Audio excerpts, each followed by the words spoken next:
તો નસવાડી ટાઉન વિસ્તારમાં અશ્વિન નદીનું પાણી ફરી વળતા રહેણાંક મકાનો અને બજારના રસ્તાઓ જળબંબાકાર બન્યા। રફીક ડણીવાલા દ્વારા પ્રાપ્ત અહેવાલ મુજબ પૂરના પાણી અચાનક ગામમાં ઘૂસી જતા ગ્રામજનો અત્યંત ચિંતિત અને મુશ્કેલીમાં મુકાયા। બજાર વિસ્તારમાં પાણી રોડ પર ફરી વળતા જનજીવન સંપૂર્ણપણે પ્રભાવિત થયું। નાગરિકોમાં વ્યાપક રોષ જોવા મળી રહ્યો છે કે આવી આપત્તિ સમયે તંત્ર ક્યાં ગયું હતું અને કેમ સમયસર કોઈ સાવચેતી કે રાહત કામગીરી હાથ ધરવામાં આવી નથી।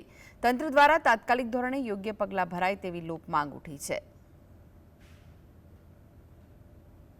ધોધમાર વરસાદ પડતા નસવાડીના અશ્વિન નદી બે કાંઠે વહી સાથે સાથે નસવાડીના મુખ્ય બજારોમાં પાણી ફરી વળ્યા છે। આપ તસવીરોમાં જોઈ રહ્યા છો, આ મુખ્ય બજારનો રસ્તો છે, કવાંટ છોટાઉદેપુરને જોડતો રસ્તો, તે રસ્તો બંધ થઈ ગયો છે। તો અહીંયા સવાલ ઉઠી રહ્યા છે કે તંત્ર કોઈ અગમચેતીના પગલા રૂપે કોઈ બંદોબસ્ત ગોઠવ્યો નથી। સાથે સાથે પાણી ધીમે ધીમે શોપિંગ સેન્ટર તરફ વધી રહ્યું છે। BSNLની કચેરી કાર્યરત છે, તેમાં પણ પાણી ઘૂસવાની તૈયારી છે। ત્યારે અહીંયા નદી બે કાંઠે વહી રહી છે, જેના કારણે પાણી બજારો તરફ વળી રહ્યું છે અને નીચાણવાળા વિસ્તારમાં રહેતા લોકોમાં દહેશત ફેલાય છે। હાલ તો પાણી વધતા નીચાણવાળા વિસ્તારમાં રહેતા લોકો મકાનો ખાલી કરી રહ્યા છે। રફીક ડણીવાલા, GSTV, છોટાઉદેપુર।